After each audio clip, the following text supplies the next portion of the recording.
what they said, how big would a UFO alien cube be? A UFO alien cube ship is 10 times bigger than Earth, spotted by NASA. That's what tweettown.com said. Well, and I guess they used the little analysis of the little things of, you know how you see Earth so teeny tiny, and then you have all this other stuff. Your question, how big is the cube? Well, hypothetically speaking, I did read something about how big is the cube. Okay, I read something about it. Let me flip this back to me, and I'm going to we're gonna see what they said. How big would a UFO alien cube be? A UFO alien cube ship is 10 times bigger than Earth, spotted by NASA. That's what tweettown.com said. Well, and I guess they used the little analysis of the little things of, you know how you see Earth so teeny tiny, and then you have all this other stuff. Yeah, that's what I'm talking about. That right there. So let's get over here to this cube right here. Hello, everyone. Namaste. So I want to show you this cube. Look at this. Look at the inside of this cube right here. And we're going to look at it in the inverted mode too. See that right there? It has things like this inside of it. And you can see up here, also it's a different type. These aren't, at first I used to think that NASA is trying to patch up UFOs, trying to hide them with these squares, but I don't think that anymore. I do not think that they're trying to hide it with little patches up there. I don't. I think these cubes are actually real. That's what I think they are. They're actually real cubes up there in the sky, and they do remind people of the Borg. That's what they remind people of, the Borg. Yes, good evening. Yeah, so I've got some images pulled up down here. We're going to look at them. Well, I thought I had images pulled up. What happened to them all? Let me put this back to see them. That's right. That's where they got the idea from, the Borg. I think the Borg really, well, wait, we're going to tie this in right here. So we're looking at these images of these cubes. That's what we're doing. See, you can see it right there. You say, Gina, I don't see it. Well, it's up there on the top of the screen. We see another cube right here. And you can see one, Gina, open that. I really don't want to. You can see one up here. You can see one right here. Okay. Let's look at these. We're just going to go through them really fast. Here is the one cube. Look at this. This is that cube in the inverted mode, okay? You can see even more detail on the inside. Look at that. Can you see that right there? That literally looks like compartments is what it looks like. Let's go into this area right here. If you go into here, we can zoom up even more for you. Look at that. Look at the inside of this cube. Does it not look like there is a level right here and here? And then there's other compartments like right there. Look at that. I've never got an image like this before with that cube. I haven't. Yes, the comments have stopped flowing. Okay, so look at this one too. There really is something to the cube. There really is. And I don't think they would have made, like you said, the Star Trek and the Borg. I don't think they would have done it just to do it, just for sci-fi. Look at that. This is really, this really does show the details on what those cubes look like when you invert it, if you get a good image. I don't even know how I... So that would have been Friday night, the night from so Sabbath night. I dreamt that, Allie, get it out. I dreamt that there was a lot to my dream. I remember I was with a group of people, and I remember not wanting to misplace my water bottle. I don't know what that has to do with anything. I think it was just a random part of the dream.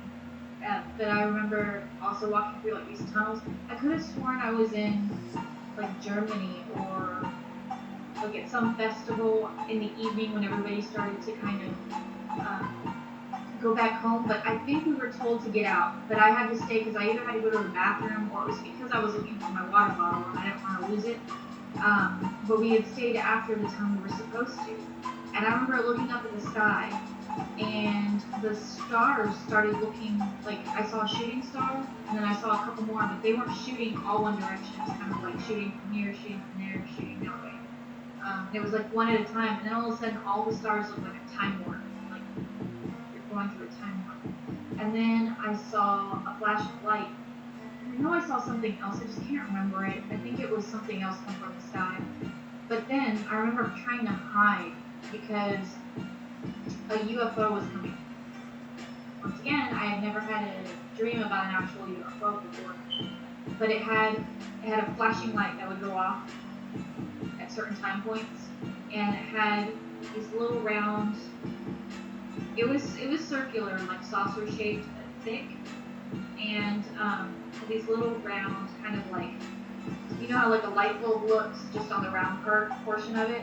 It kind of had those all the way around it, and those would blink the bright light. It was like an LED colored light, like a real white light, and it was looking for people who had stayed after.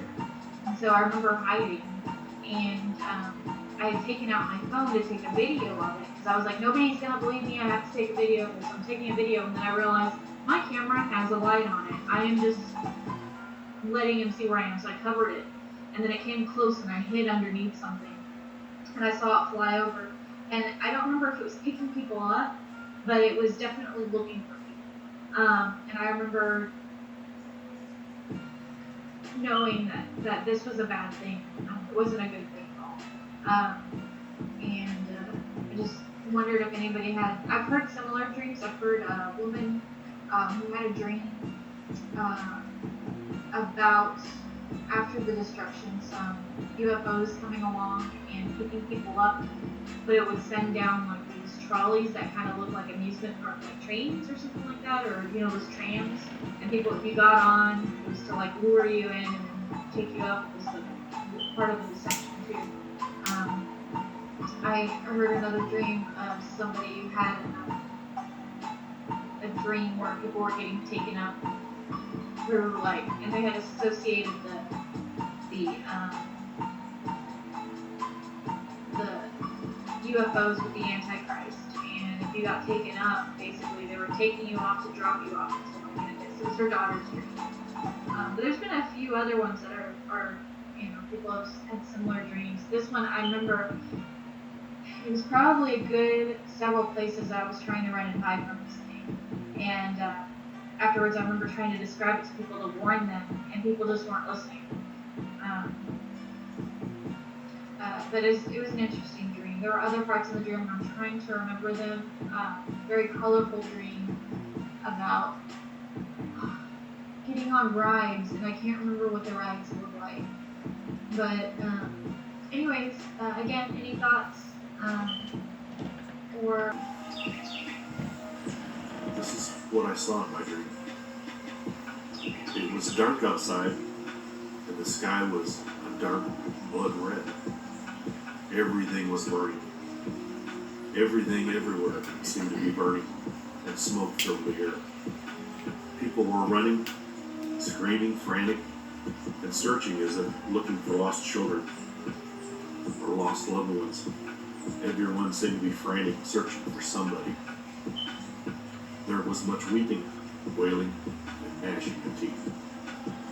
The people were in much pain and distress, and you could see it in their faces as they wept bitterly.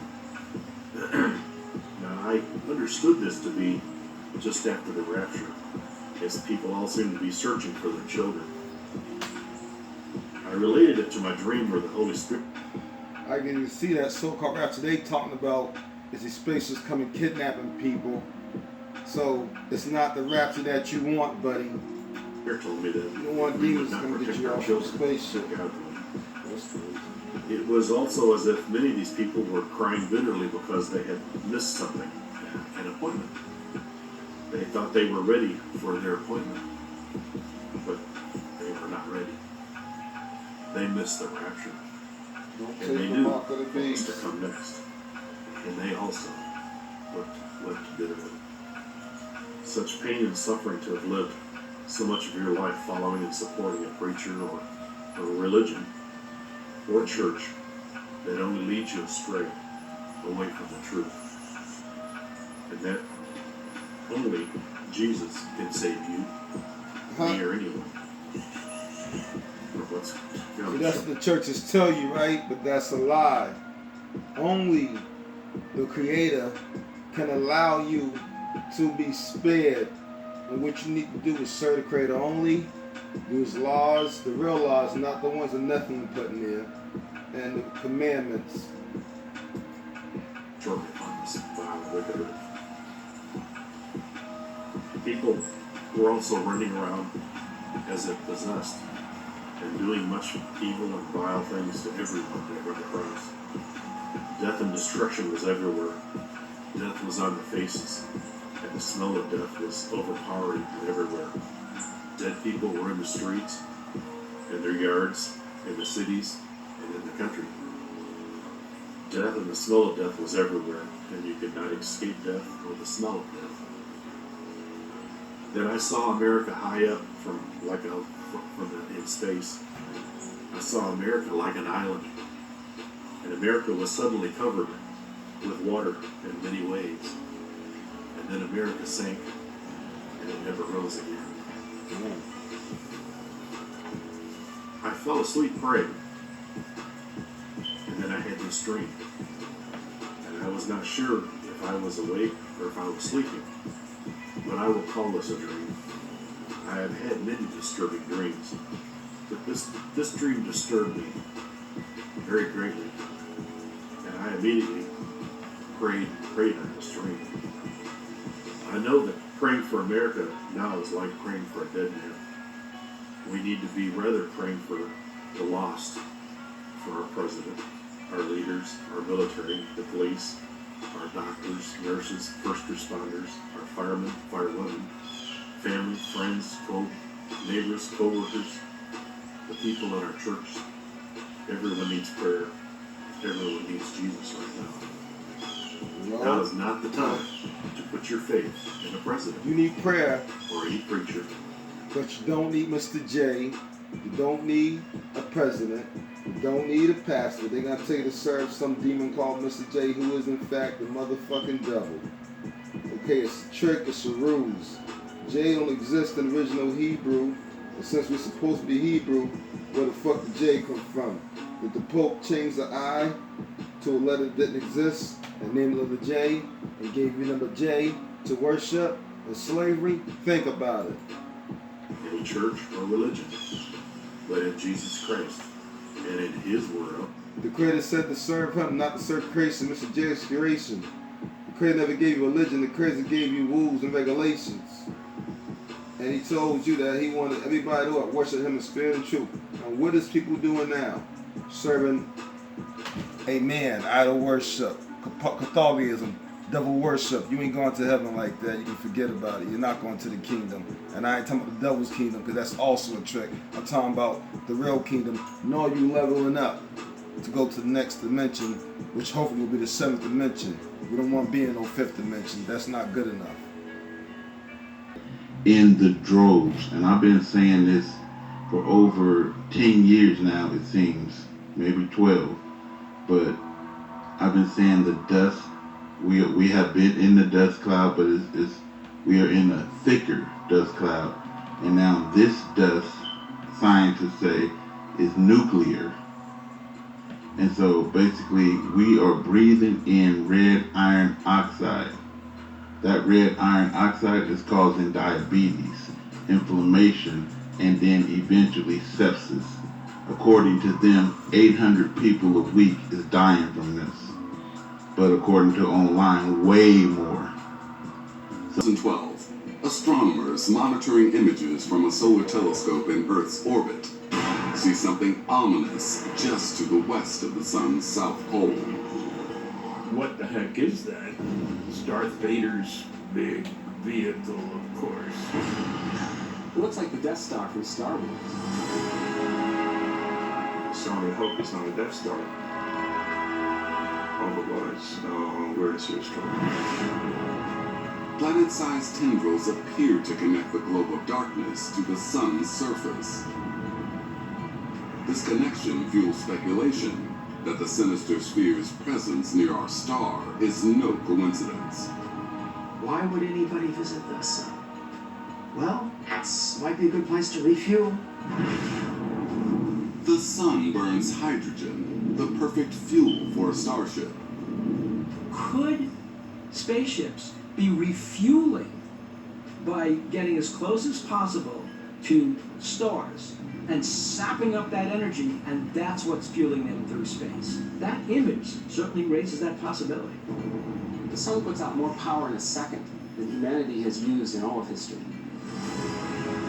But the 3 million degree temperatures in the sun's atmosphere would destroy any human technology. We can't use the sun for a spacecraft, but that doesn't mean some very advanced alien race can. It would require some massive engineering advances. You don't want this spacecraft to vaporize. It's not insane to think there is an unobtainium that is what you need to be able to build a Death Star that can roll right into a star to refuel. All it is a matter of being able to handle the heat. Once the Death Star's fuel tank is filled, the colossal nozzle detaches, and the craft zooms off to wreak mayhem elsewhere in the galaxy. It's an incredible idea, too incredible for NASA, who come up with their own explanation for the black orb, involving equally astonishing non-alien phenomena. Jupiter full of superhot plasma. The only thing holding the ball in place is a magnetic field, which can shift at any moment. Eventually they erupt, and that's what we're seeing at the end. This eruption off into space. So even though we don't see it here on Earth, there are these huge explosions. There was one that I had taken with my camera. It was in the sky. I actually caught this in the sky right here, but I did not flip it over on my hard drive. So we're just going to go through these, and then we're going to get on to the, look at that. Look at this, you all. Yeah. Now granted, there's pixelation here, but when that's in the inverted mode, you can truly tell that something is going on, and something really is going on, and I just don't know what's happening with everything that's going on in the world, because it's like our world flipped overnight. It's really like our world flipped overnight. Let me get this to you. So we've got this cube. Now we're gonna go here. Look, we got this cube in. Okay. I don't know. I know you all have heard of the Borg. Okay. Let's read what the Borg did to humanity. This really is important, and it makes you really think. Why did they have the Borg in Star Trek and the cube? Okay, let's read about the Borg. Yes, there is something to this Borg. Oh, this is telling me, Gina, you got a bad resolution on your video. I don't care. Look at this.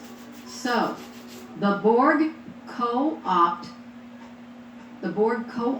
the technology and knowledge of other alien species to the collective through the process of assimilation, forcibly transforming individual beings into drones by injecting nanoprobes into their bodies. Did I just say nanoprobes? I think I did. I think I did a video about these little nanobots where they could inject 1,000,000 of them in a syringe needle. 1,000,000 nanobots.